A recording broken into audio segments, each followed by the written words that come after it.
सुरक्षित तट पे सत्संग हो रहा है अदलपुरा में। आज मैं आप लोगों को जितना मेरा जहाँ तक मैं फील कर पाया हूँ, एहसास कर पाया हूँ, मैं अनुभव आपको नर्मदा तट का जितना हो सकता है सरल शब्दों में मैं आप लोगों को बता रहा हूँ। मैं 2011 में सन्यासी जीवन अपनाया। 3 दिन, तीसरे दिन आश्रम छोड़ दिया, क्योंकि वैभव और ये सब छोड़ के ही मैंने सन्यासी जीवन को अपनाया। तो मैं देखा कि आश्रम में चेला आश्रम के नीचे बात नहीं होती है।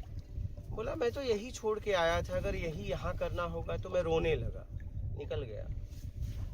हमारी गुरुजी से आपस में झगड़े होने लगे, बोले जन्म जन्म लगते हैं। बोला कोई तो जन्म आखिरी होगा, मैं तो इसी जन्म के लिए निकला था।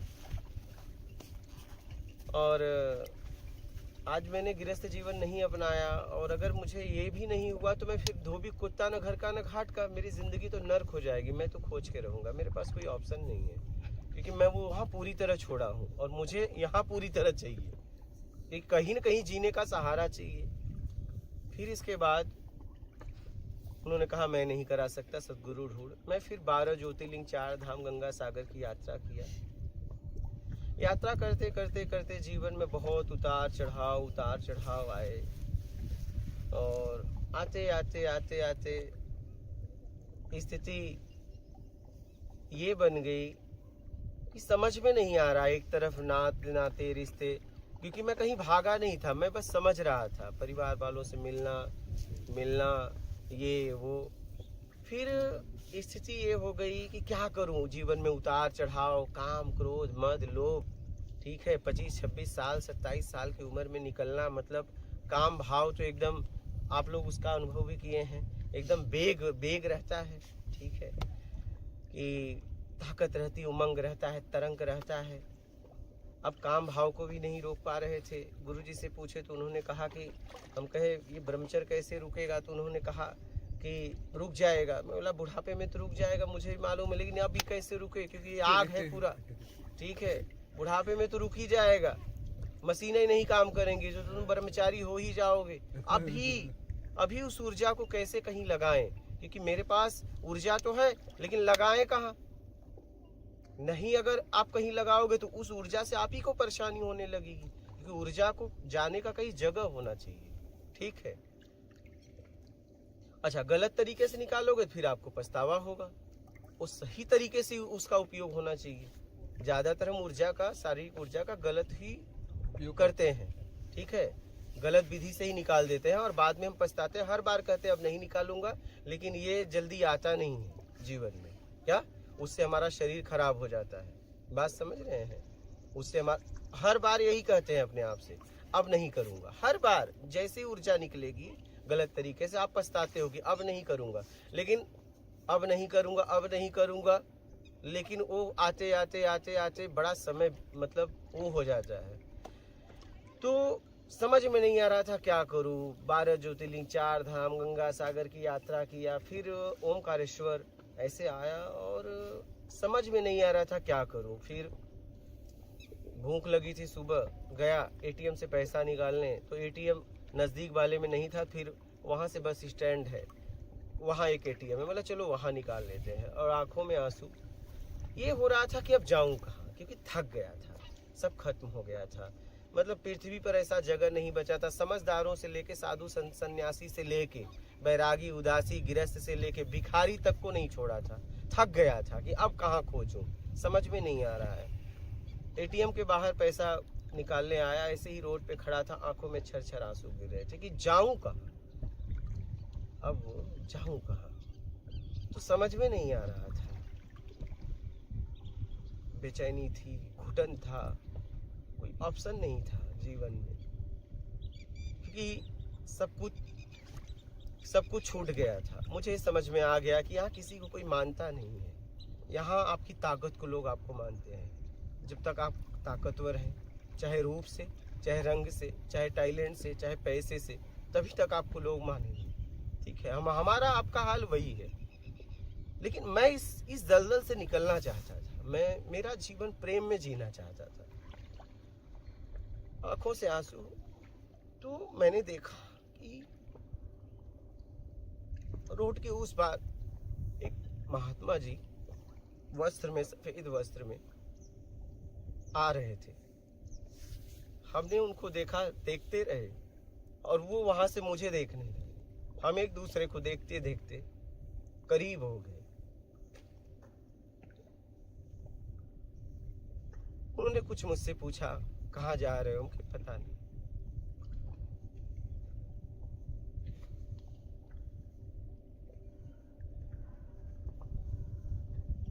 मतलब बता नहीं सकता आप कहाँ जा रहा हो, क्योंकि जाने के लिए कोई जगह बची नहीं।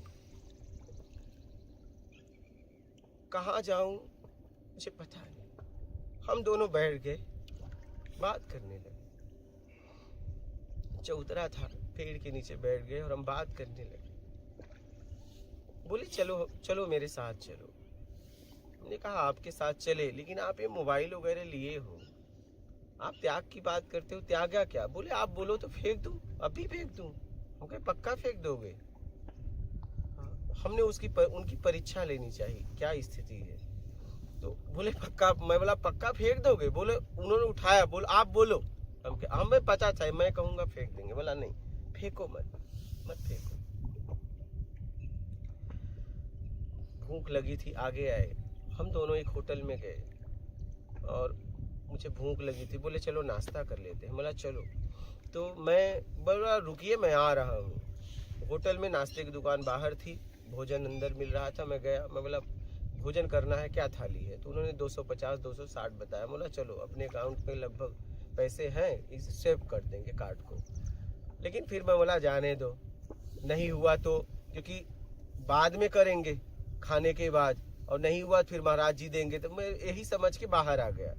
नाश्ता हम लोगों ने किया और उन्होंने कहा कि जब मन हो ना खा लिया करो। तो मैं होटल वाले को पैसा देने लगे। होटल वाले ने पैसा नहीं लिया।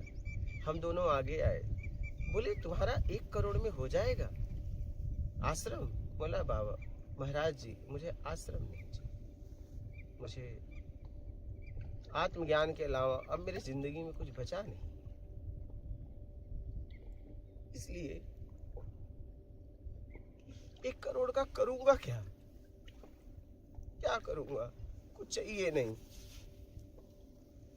जिंदगी में कुछ नहीं रहा। चिल्लाता था मैं, रोता था कि जिंदगी में ना गृहस्थ में हुआ, ना सन्यासी में गया, ना तो नशा में गया, ना तो गुरु चेला में गया, आश्रम में गया, ना नाम सूरत पैसे में गया। आखिर जिए कैसे? क्योंकि जीने का उस समय मुझे समझ में आया कि जिंदगी जीने का इस पृथ्वी पर कोई आधार चाहिए, बेस चाहिए, नहीं तो आप जी नहीं पाओगे। फिर रास्ते में हम लोग बात करते करते करते करते आगे आए, रुके। हमारी बात चलते चलते वो झोली में से पैसा निकालते थे जहाँ जरूरत पड़ती थी। कहाँ से निकालते थे पता नहीं। तो हमने, हमारे चप्पल की बद्धी काट रही थी, उसमें हमने उनसे कुछ ब्लेड लेने के लिए 1-2 रुपए लिए थे। समझना इस बात को। फिर हम एक मंदिर में रुके और रुकने के बाद हनुमान मंदिर था। ये यहीं पितनगर की बात है, यहीं आगे है, बेड़िया के पास, रावेरखेड़ी के पास पितनगर है। तो वहाँ रुके हम दोनों। तो उन्होंने पूजा कर रहे थे, हम भी बैठे थे। उन्होंने मेरा पाँव छुआ और मैंने उनका पाँव छुआ। फिर इसके बाद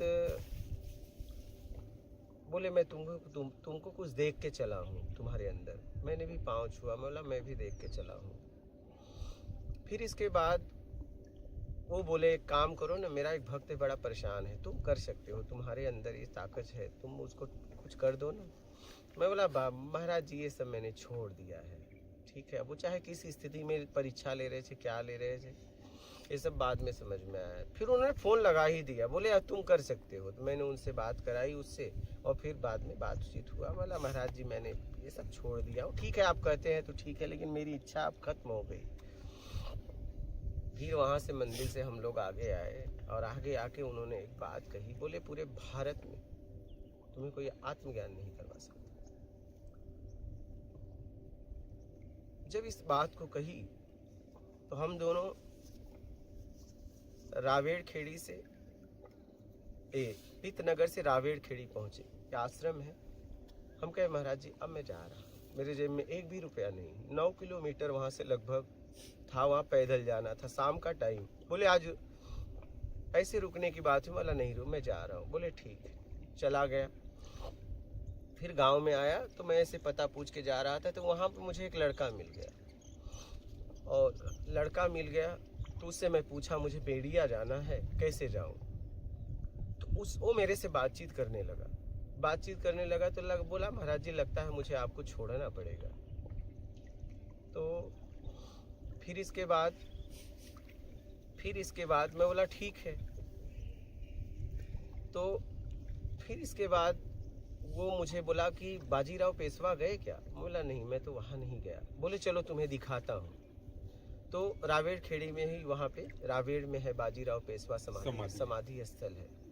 तो वो मुझे ले गया तो महाराज जी उसी वहीं बगल में आश्रम में रुके, तो उनसे भी मिलना हो गया।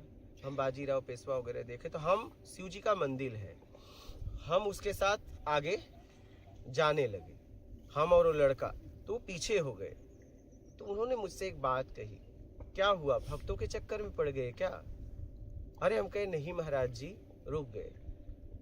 तो वो रास्ते में मुझसे कई बार कहते थे कि मुझे नर्मदा तट पे कुटिया बना के रहना है, बस यही करना है। तो मैं उस लड़के से बात किया कि महाराज जी के लिए कुटिया बना देगा? उसने कहा बना दूंगा। महाराज जी ने कहा ये क्या बनाएगा, जितनी कुटिया बोलो मैं बना दूं। और फिर बोले भक्त और भूत पे कभी विश्वास ना करना, मुझे भक्त और भूत पे कभी विश्वास मत करना। ये बात मुझे तब नहीं समझ में आई थी। भूत दिखते नहीं, हम परेशान हैं, और भक्त हमेशा कामनाओं में आते हैं, तुम्हारे पास नहीं आते। वो बाद में समझ में आई, 20 में जब उपलब्धि हुई तब। फिर मेरे को सलाह दी है, तो मैंने उस लड़के से बोला कि मैं तुम्हें एटीएम से पैसा निकाल के दे दूंगा, महाराज जी से 1 रुपया लिया हूँ, जरा दे देते मेरे को। तो वो बोले, मैं देने लगा, बोले नहीं चाहिए रखो, क्योंकि मैं किसी का पैसा लेता हूँ, मेरा काम है उसको देना। तो फिर वो लड़का मुझे बेड़िया छोड़ा, मैंने एटीएम से पैसे निकाले। उस लड़के ने किराया भी ज़बरदस्ती दिया, बस वाले को किराया भी दिया। फिर इसके बाद मैं मुंबई चला गया। फिर मेरे से रहा नहीं गया, फिर मैं उसी जगह पे आया वापस, रावेड़ खेड़ी में, जहाँ वो महाराज मिले थे। और महाराज मिले थे, फिर इसके बाद वही जब महाराज मिले थे, तो मैं ऐसे ही एक पेड़ के नीचे ऐसे बैठा था, तो एक आया ब्रह्मचारी, बोला नर्मदा तट पे रहो, खाओ पियो, कोई कमी नहीं हो। तो मैंने बोला सुनिए, वो तो एक कुत्ते को भी मिलता है। अगर मैं भोजन के लिए निकला हूँ इस समाज में, तो मुझ में और कुत्ते में क्या फ़र्क है? आवारा कुत्तों को भी भोजन मिलता है, अगर मुझे मिल गया तो क्या मतलब है? हम भोजन के लिए नहीं निकले हैं, हम कुछ खोज में निकले हैं। फिर वो चला गया, मुझसे बात नहीं किया। फिर मैं मुंबई से जब वहाँ आया, तो मैंने कहा कि अब 1 गिलास दूध पे यही साधना करूँगा, ठीक है। और फिर इसके बाद वहाँ पे मुझे 2 लोग और मिल गए, एक बंगाली बाबा थे, एक ऐसे ही और मिल गए। वो बोले मैं तुम्हें बताऊंगा, और मैं तुम्हें बताऊंगा नहीं, मैं तुम्हें दिखाऊंगा भी। हमने कहा चलो, चल दिया उनके साथ। वो व्रत भी वहाँ छूट गया, क्योंकि वहीं कुटिया बना के रहने का भाव था। हम कहे अब तो बता रहे हैं। बोले आज तक मेरे इतना समय से मैं घूम रहा हूँ अमरकंटक से, लेकिन कोई मुझसे पूछा नहीं, आप पहले आदमी हो आध्यात्म की बात कर रहे हो। चल दिए दोनों। आते आते वो कुछ भी बोले, हम करके बोलते तो हो गया। मैं बाथरूम के अलावा कहीं छोड़ता नहीं हूँ। कोई अगर मुझे कह दे मैं बताऊंगा, तो बाथरूम के अलावा छोड़ता नहीं था, क्योंकि वहाँ मैं जा नहीं सकता था। क्या प्यास? वो सोए, उसके बाद सोता था, उसके उठने के पहले जाग जाता था। फिर स्थिति ये बनी कि हम दोनों जन और एक जन और आगे आते, वही मिलना हुआ। आगे आते आते फिर इसके बाद वो बताते गए, हम करते गए, ये करो वो करो करते गए। फिर पूछ लेते थे ये किया, बोले तुम करो। मैं बोला किया, क्या होगा वो तो बताओ, क्योंकि मुझे मालूम है अगर मैं इस पानी में ऐसे छूऊंगा तो तुरंत हाथ भीगेगा, तुरंत। अगर ये तुरंत नहीं भीगा तो कभी नहीं भीगेगा। क्या इसका मतलब या तो मैंने हाथ डाला नहीं है या तो इसमें पानी नहीं। अगर कोई भी साधना काम करेगी तो मेरा जीवन में अनुभव तुरंत करेगी, तुरंत, बाद में नहीं, उसका असर तुरंत होगा, क्योंकि प्रकृति का नियम है। बदलाव हर क्षण हो रहा है। आप किसी के बारे में बोल रहे हैं, उसमें बदलाव हो चुका, आगे पहुंचते पहुंचते बदलाव हो जाता है। तो मुझे पता है कि अगर कोई भी विधि या साधना होगी तो तुरंत काम करेगी या तो कभी नहीं। ये मेरे जीवन का अनुभव है। मैंने पानी में हाथ डाला, देखो तुरंत भीगा। कोई कहे नहीं 1 साल बाद, इसका मतलब हाथ गया नहीं है या तो पानी नहीं है। क्या तो मुझे जब हाथ भिगाना ही है तो मैं इसमें पानी नहीं, इसका इंतजार क्यों करूं? जहां पानी वहां कूद जाऊं ना। सूखे का इंतजार क्यों करूं? बारिश का इंतजार क्यों करूं? क्योंकि बारिश आते आते मैं जिंदा रहूंगा कि नहीं रहूंगा, मेरे पास इतना समय नहीं है। और जब बारिश आएगी तो उस समय तो मैं कहीं भी रहूंगा, धरती पे भीग लूंगा। मैं यहाँ पे इस गड्ढे के पास इंतजार क्यों करूं कि बारिश आएगी, ये गड्ढा भरेगा तो मैं भीगूंगा? तब तो मैं कहीं भी रहूंगा, दुनिया में भीग जाऊंगा। अगर बारिश का मौसम आया तो मुझे बारिश के पहले भीग जाना है, क्योंकि पता नहीं बारिश तक मैं रहूं या ना रहूं। तो मैं इस भाव से खोज करता था। आखिरी में आते आते आते आते फिर भोइंदा गांव में काफी दिन हम रहे। तो भोइंदा गांव में रात को 1-1, 2-2 बजे तक हमारी बातें हुई। और फिर उसके बाद बात वो मतलब कहने लगे कि लोग गांव के कहने लगे आपको ज्ञान हो गया। बोला नहीं, मेरा आखिरी समय चल रहा है लेकिन ज्ञान मुझे नहीं हुआ है, मुझे मालूम है ज्ञान नहीं हुआ है।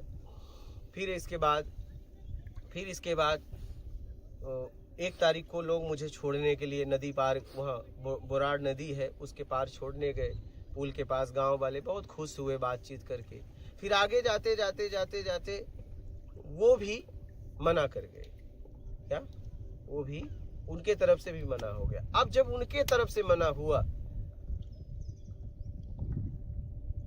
और अच्छा उनके तरफ से मना हुआ तब भी मेरे जेब में 1 पैसा नहीं था। जब वो जाते वक्त पैसा देने लगे तो मैंने कहा नहीं, मैं आपसे पैसे के लिए नहीं मिला था, मैं ज्ञान के लिए मिला था, अब मैं जा रहा हूँ। और रास्ते में वो गांजा पीते थे तो मैं उनको मना नहीं करता था। ऐसा नहीं आप गांजा पीते हो, दारू पीते हो, उससे मुझे मतलब नहीं। आपने बताया तो एक बार क्या हुआ, उन्होंने मेरी तरफ ऐसे गांजा बढ़ाया। मौला देखिए इससे परमात्मा मिलेगा? बोले नहीं। बोला मुझे नहीं चाहिए। अगर आप कह दो, आपने कहा है ना अब मैं बताऊंगा, आप कह दो अगर इससे परमात्मा मिलेगा तो मैं दिन भर रात भर गांजा ही पीऊंगा, क्योंकि मेरे पास जीने का ऑप्शन नहीं है और मरना मुझे आता नहीं। ये भी पता चल गया है कि मरना भी अपने आप से गलत है। मैं इस स्थिति में हूं कि मैं उसके लिए कुछ भी कर सकता हूं। बोले नहीं एक नशा है। बोला ठीक, मैं नहीं कर सकता। फिर जब वहां से मैं निकला फिर रो रहा था कि अब कहाँ जाऊं, अब तो खत्म हो गया, अब खत्म हो गया। फिर मैं वहां से मुंबई गया, फिर मुंबई से फिर गुजरात गया, फिर ऐसे ही गुजरात गया। फिर उसी समय ऐसे ही मेरा कब उपलब्धि, कब प्रश्न हट गए, उत्तर हो गए, मुझे पता नहीं चला।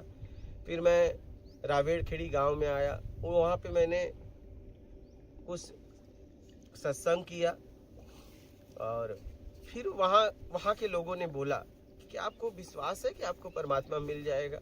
हमने कहा देखो ऐसा है, मेरे विश्वास में इतना विश्वास है कि वो नहीं है तो भी मुझे हो गया आना पड़ेगा, क्योंकि ये मेरा विश्वास है, उसका नहीं।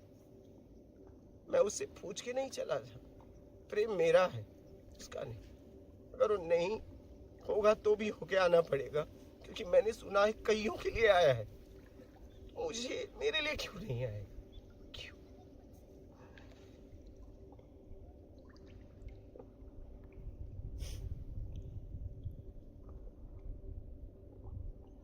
बोले हम लोगों को कोई मार्ग बताओ। कहे मुझे अभी मार्ग का पता नहीं है। अगर मेरे जीवन में मेरी उपलब्धि हुई तो मैं आप लोगों को मार्ग बता दूंगा, कुछ मार्ग मिले हैं लेकिन अभी पक्का नहीं। फिर मैं वहां से कुछ फरवरी का महीना था, मुंबई गया और मैं एक कमरे में फरवरी से था और 1 जुलाई को निकला, आसमान देखा।